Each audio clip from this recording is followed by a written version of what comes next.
MPC BiPC విద్యార్థులకి ఒక వరం CA CMA కోర్సులు. CA CMA చదివే విద్యార్థుల్లో 40% మంది ఎంపీసీ మరియు బైపీసీ విద్యార్థులే. Master minds. ఆంధ్రప్రదేశ్లో నూతన ప్రభుత్వం కొలువు తీరింది. మొత్తం మీద అయితే మాత్రం చాలామంది కొత్త ఎమ్మెల్యేలు కూడా అసెంబ్లీలో రంగప్రవేశించారు. ఇటువంటి పరిస్థితులను ముఖ్యంగా వాళ్ళ నియోజకవర్గాలకు వచ్చేటప్పటికి ఎటువంటి ప్రణాళికలతో ముందుకెళ్తున్నారు? ముఖ్యంగా ఈ మధ్య జరిగినటువంటి తెలుగుదేశం పార్టీ మీటింగ్లో కూడా ఎటువంటి దిశానిర్దేశం చేశారు? అందులోనూ ప్రస్తుతం మొత్తం రాష్ట్ర వ్యాప్తంగా పెద్ద ఎత్తున చర్చ జరుగుతున్నది వైసీపీ పార్టీ కార్యాలయాన్ని నిర్మించడం. ఇటువంటి తదితర అంశాలపై మనతో మాట్లాడడానికి పుట్టపర్తి ఎమ్మెల్యే పల్లె సింధూరారెడ్డి మనతో ఉన్నారు. ఏం చెప్తారు, అసలు ఏ రకంగా ముందుకు వెళ్ళబోతున్నారు తదితర అంశాలతో మనతో మాట్లాడి. మేడం ఏంటి మేడం ఈ మొత్తం ఏదైతే మొట్టమొదటిసారి మీరు పోటీ చేసిన మొట్టమొదటిసారి విజయం సాధించారు, ఎలా ఉంది అసలు ఈ ఫీలింగ్ ఎలా ఉంది? చాలా ఆనందంగా ఉందండి. అంటే ఇంత నమ్మకం పెట్టుకొని ప్రజలు పుట్టపర్తి నియోజకవర్గంలో అందరూ ఇంత మంచి మెజారిటీ ఇచ్చారు అంటే చాలా ఆనందంగా ఉంది. ఐఎమ్ ఆల్వేస్ గ్రేట్ఫుల్ అందరికీను, ప్రజలందరికీ. మెయిన్గా మామయ్య గారు చేసిన సేవ అది బాగా కనిపిస్తుందండి ప్రతి ఒక్కరిలోనూ. ఆయన 30 ఏళ్ళు ఆయన కష్టపడిండేది ఇప్పుడు అది మా ఫ్యామిలీకే చెందాలి, మళ్ళీ మేము అది నెక్స్ట్ తరం తీసుకెళ్ళాలి, ముందుకు తీసుకెళ్ళాలి అనే ఉద్దేశంతో ఇంత మంచి మ్యాండేట్ ఇచ్చారు. పుట్టపర్తి తీసుకోండి, ఇంకా ఆంధ్రప్రదేశ్ తీసుకోండి, అందరికీ మామూలుగా ఎంపీలకి వచ్చేంత మెజారిటీలు ఎమ్మెల్యేలకి వస్తున్నాయంటే చాలా మంచి ఒక టర్న్ అవుట్ వచ్చినట్టే. అంటే ప్రజల్లో అంత చైతన్యం వచ్చింది. గత 5 సంవత్సరాలు ఏమీ జరగలేదు, ప్రజలకి కావాల్సిన ఒక్క డెవలప్మెంటల్ యాక్టివిటీ కూడా జరగలేదు ఏపీలో అనేది దానికి ఈ మెజారిటీ అండ్ ఇప్పుడు ఇచ్చిన మ్యాండేట్ 164 రావడం అనేది కూడా అదే ఒక మంచి రుజువు అండి. బాగా హ్యాపీగా ఉందండి. ఎస్పెషల్లీ ఇప్పుడు రాష్ట్ర వ్యాప్తంగా పెద్ద ఎత్తున చర్చ జరుగుతున్నది అయితే వైసీపీ పార్టీ కార్యాలయ నిర్మాణం. ఇక్కడ ఎటువంటి అనుమతులు లేకుండా నిర్మాణాలు ఎలా ఉంది? పుట్టపర్తిలో కావచ్చు, మన అనంతపురంలో కావచ్చు, ఇటువంటి నిర్మాణాలు మీరు పుట్టపర్తి ఒక ఎమ్మెల్యేగా దీని మీద ఎలా ముందుకెళ్ళబోతున్నారు? ఈ వైసీపీ కార్యాలయంలో ఈ భవనాలు రాజభవనాల్లా కడుతున్నారండి. పుట్టపర్తిదే తీసుకోండి, అది ఎయిర్పోర్ట్కి ఎదురు ఉన్న గవర్నమెంట్ స్థలం ఆక్రమించి చేస్తున్నారు.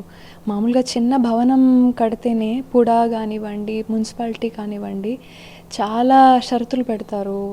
చిన్న హౌసింగ్ ఇది తీసుకోవాలన్నా ప్రజలు ఎన్నో పర్మిషన్స్ తీసుకొని కానీ ముందుకు వెళ్ళలేని పరిస్థితి. ఒక ఇల్లు కట్టుకోవాలంటే 1 ఇయర్ దాదాపు తిరుగుతున్నారు చాలామంది.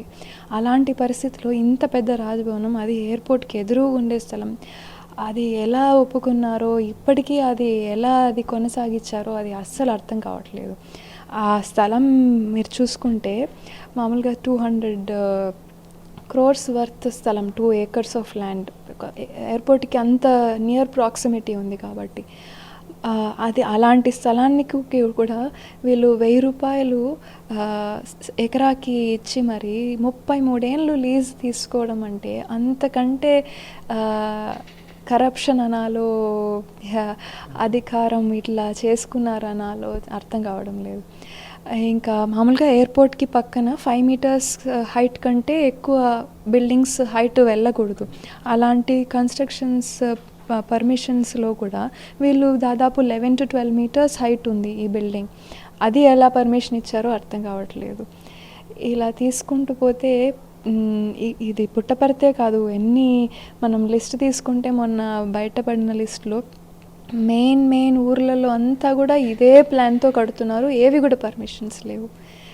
వైసీపీ ప్రభుత్వము ఇన్ని సంవత్సరాలుగా 5 సంవత్సరాలుగా ప్రజలను పట్టించుకోలేదు. టిడ్కో ఇండ్లు అప్పట్లో దాదాపు 80 to 90% కంప్లీట్ అయిన ఇండ్లు ప్రజలకు ఇవ్వకుండా అవన్నీ గాలి కొదిలేసి మధ్యలో ఆపేశారు.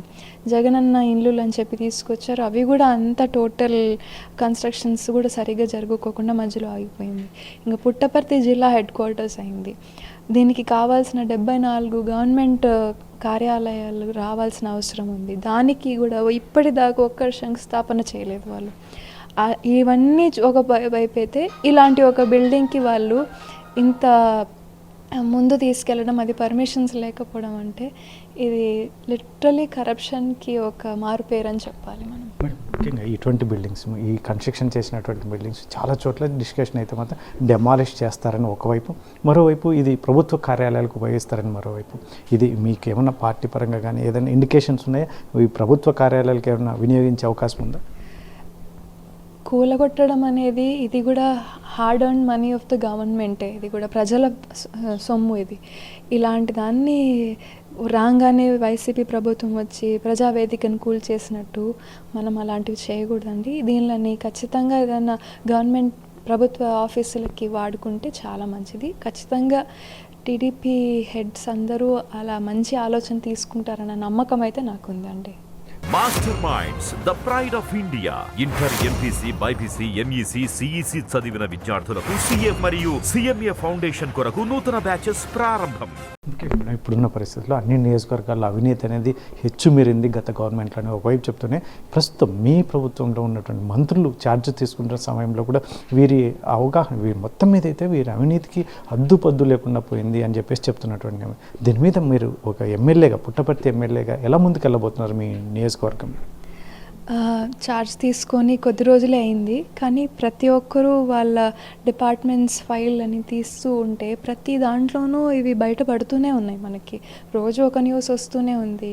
ఇప్పుడు ఈ బిల్డింగ్లో ఒకవైపు ఏదైనా తీసుకోండి, ఇలా చెప్పుకుంటూ పోతే మామూలుగా టీడీపీ గవర్నమెంట్ చంద్రబాబు నాయుడు గారి హయాంలో ఎప్పుడు కూడా ఇట్స్ ఆల్వేస్ బీన్ ట్రాన్స్పరెంట్. ఒకటి అకౌంటబుల్ ఉన్నారు, ప్రోగ్రెసివ్, ప్రజలకి ఏమైతే అవసరం ఉందో అవి మాత్రమే చేస్తూ ముందుకెళ్ళారు.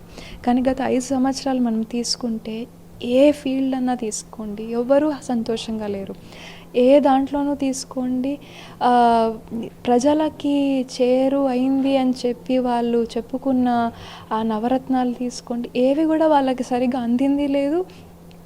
ఏవైనా తీసుకోండి, మనకి గవర్నమెంట్, సెంట్రల్ గవర్నమెంట్ నుంచి వచ్చిన ఫండ్స్ కూడా ఇప్పుడు డ్రింకింగ్ వాటర్ స్కీమ్స్కి పుట్టపర్తిదేనే చెప్తాను 700 crores పైగా శాంక్షన్ అయింది. అది కూడా దానికి అసలు ఇప్పటిదాకా డ్రింకింగ్ వాటర్ స్కీమ్ అంటూ ఒక్కటి కూడా మనము లాస్ట్ 5 yearsలో ఎక్కడ కూడా చూడలేదు. అది కూడా మళ్ళీ ఇచ్చేసారు. అంటే మీరు చూసుకుంటే స్టేట్ వైడ్ ఏదైనా ఫండ్స్ పలానా దానికి ఒక డెవలప్మెంటల్ యాక్టివిటీ కోసం సెంట్రల్ గవర్నమెంట్ నుంచి తెచ్చుకోండేది కూడా అన్నీ వేరే పథకాలకి అని చెప్పి మళ్ళించారు. కానీ పోనీ అవన్నా ప్రజలకి చేరువైందా అంటే అది కూడా కనపడడం లేదు. ఇవన్నీ ముందు ముందు ఇవన్నీ ఫైల్స్ తవ్వకాల్లో బయటపడతాయని నేను నమ్ముతున్నాను. ఖచ్చితంగా చంద్రబాబు నాయుడు గారు దానికి ఖచ్చితమైన ఆన్సర్ వాళ్ళకి ఇస్తారు. మన ప్రజలకి కరెక్ట్గా ఇన్ఫర్మేషన్ దాని గురించి అందేలా కూడా చేస్తారు. మనం ప్రజలు కూడా విజిలెంట్గా ఉండాలి అని నేను కోరుకుంటున్నాను. ఫైనల్గా మనం ఇప్పుడున్న పరిస్థితులు, ఎస్పెషల్లీ పుట్టపర్తి అంటే ఆధ్యాత్మిక కేంద్రం, సత్సాయి జిల్లా ఎక్కడెక్కడి నుంచో వస్తుంటారు, విదేశాల నుంచి కూడా భక్తులు వస్తుంది. అక్కడ మీరు ఏంటి ప్లాన్? పల్లె సింధూరారెడ్డి మీ పాలనలో ఎలా ఉండబోతుంది? మీరు ఒక ప్రత్యేక ప్రణాళికతో ఏమన్నా ముందుకెళ్ళే అవకాశం? పుట్టపర్తికి నేను ఎమ్మెల్యేగా అవ్వడం నేను నిజంగా పూర్వజన్మలో ఏదో పుణ్యం చేసుకుని ఉంటాను. అలాంటి పవిత్రమైన స్థలం, స్వామి గారు ఉన్న స్థలానికి ఒక రిప్రజెంటేటివ్గా నేను ఎంచుకోబడ్డాను అంటే నిజంగా చాలా చాలా థ్యాంక్ఫుల్ టు ప్రజలందరికీను, ఇంకా స్వామి గారికిను వాళ్ళ ఫ్యామిలీ అందరికీను ఒక్కసారి థ్యాంక్ యూ చెప్పుకోవాలి. ముఖ్యంగా పుట్టపర్తి నియోజకవర్గంలో వాటర్ సమస్య ఉందండి. నేను ముందు నుంచి చెప్తూ వస్తున్నాను, దాని గురించి ఖచ్చితంగా చేస్తాను. ఇప్పుడు ఉన్న చంద్రన్న గారు ఇచ్చిన మన సూపర్ 6లోనే ఇంటింటికి కొలాయి అనేది ఉంది. ఇది కానీ ఇవ్వగలిగితే విమెన్కి చాలా హెల్ప్ అవుతుందండి. అది ఎందుకంటే వాళ్ళు సగం టైం డేలో వాటర్ కోసం వెతుక్కోవడానికే సరిపోతుంది వాళ్ళకి. ఈ డ్రింకింగ్ వాటర్ స్కీమ్స్, ఈ వాటర్ ఫెసిలిటీ కానీ ఇవ్వగలిగితే పుట్టపర్తే కాదండి ఏదైనా మంచిగా అవుతుంది. అదొకటి. ఇంకా చిత్రావతి రోడ్లో ముందు అవన్నీ చూస్తే కెనాల్ చాలా పుణ్యమైన ఒక నది అది. అలాంటి ప్లేస్ కూడా ఇప్పుడు అంతా గార్బేజ్ వేసి అంత పొల్యూషన్కి ఒక మారుపేరు అయి కూర్చుంది. ఆ పరిస్థితి నుంచి అది బయటికి తీసుకొచ్చి ముందు మామయ్య గారి టైంలో 12 crores దాకా చిత్రావతి బ్యూటిఫికేషన్కి అలొకేషన్ అయిందండి. అందులో భాగంగా బోటింగ్ అవన్నీ దానికోసం చేశారు. ఒక 8 crores దాకా దాని మీద స్పెండ్ చేశారండి మామయ్య గారి టైంలో. కానీ అది లాస్ట్కి వచ్చేతాళ్ళకి టైం అయిపోయింది. అండ్ నెక్స్ట్ ఈ గత 5 yearsలో వైసీపీ ప్రభుత్వంలో దానికి కావాల్సిన మిగతా కంటిన్యూయేషన్ వర్క్ అసలు చేయకోకుండా అక్కడే ఆపేశారు. అదిను ఇంకా మిగతా ఫండ్స్ దానికి ఏం చేశారో కూడా తెలియడం లేదు. అది ఒకసారి టేకప్ చేయాలని ఉందండి. ఆ చిత్రావతి బ్యూటిఫికేషన్ అండ్ కొంచెం అది క్లీన్ చేస్తే ఆ వాటర్ ఫెసిలిటీ డ్రింకింగ్ వాటర్గా ఎవరికైతే చేరుతుందో ఆ ఊర్లన్నీ కొంచెం హెల్దీగా ఉంటారు మనుషులు అనేది ఒకటి తీసుకుంటానండి. Thank you. మొత్తం మీద అయితే మనం పుట్టపర్తి ఎమ్మెల్యే పల్లె సింధూరారెడ్డి చెప్తున్నటువంటి విషయం మొత్తం మీద గత ప్రభుత్వంలో ఎటువంటి అభివృద్ధి ప్రజల తరఫున ఆలోచన చేయకుండా సొంత లాభం ఎజెండాగా పనిచేసినటువంటి నేపథ్యం, అందులో ముఖ్యంగా దానికి నిదర్శనమే ఇప్పుడు వైసీపీ పార్టీ కార్యాలయాలు ఎటువంటి అసలు పర్మిషన్స్ లేకుండా ప్రభుత్వ స్థలాల్లో కూడా కట్టడం అనేది చాలా దారుణం. దీన్ని ఏమనాలో కూడా అర్థం కావడం లేదు. కాకపోతే మాత్రం పుట్టపర్తి ఎమ్మెల్యేగా గెలుపొందడం అనేది నా పూర్వజన్మ సుకృతం. ఇటువంటి పరిస్థితుల్లో అక్కడ సేవ చేయడానికి అయితే మాత్రం ప్రతి అంశాన్ని నేను ఖచ్చితంగా ఈ మధ్య నేను ఎమ్మెల్యేగా బాధ్యతలు తీసుకున్నాను. రాబోయే కాలంలో అన్నిటి మీద అవగాహన కల్పించుకొని ఖచ్చితంగా అక్కడ అభివృద్ధి చేయడానికి శాయశక్తిలా కృషి చేస్తున్నాను. అందులో గతంలో మా మామగారు పల్లె రఘునాథ్ రెడ్డి గారు చేసినటువంటి కృషి ఎంతో ఉంది. దానికి మిన్నగానే నేను కూడా ప్రజల వద్దకు ముందుకెళ్తానని చెప్పేసి ఒకవైపు చెప్తూనే తన బాధ్యతలను మాత్రం ఎప్పుడు గుర్తుంచుకొని ముందుకెళ్తాను. అందులో తెలుగుదేశం పార్టీ కావచ్చు, అందులో పుట్టపర్తి నియోజకవర్గ ప్రజలు నాకు ఇచ్చిన అవకాశాన్ని ఖచ్చితంగా ప్రజల కోసం ఉపయోగిస్తానని చెప్పేసి చెప్తున్నటువంటి పరిస్థితి. కెమెరా పర్సన్ సుధాకర్తో చల్లాకి నాయుడు, RTV, అనంతపురం జిల్లా. మరిన్ని వీడియోస్ కోసం ఛానల్ ని సబ్స్క్రైబ్ చేయండి. లేటెస్ట్ అప్డేట్స్ కోసం వాట్సాప్ ఛానల్ ని ఫాలో చేయండి. అండ్ లింక్ డిస్క్రిప్షన్ లో ఉంది.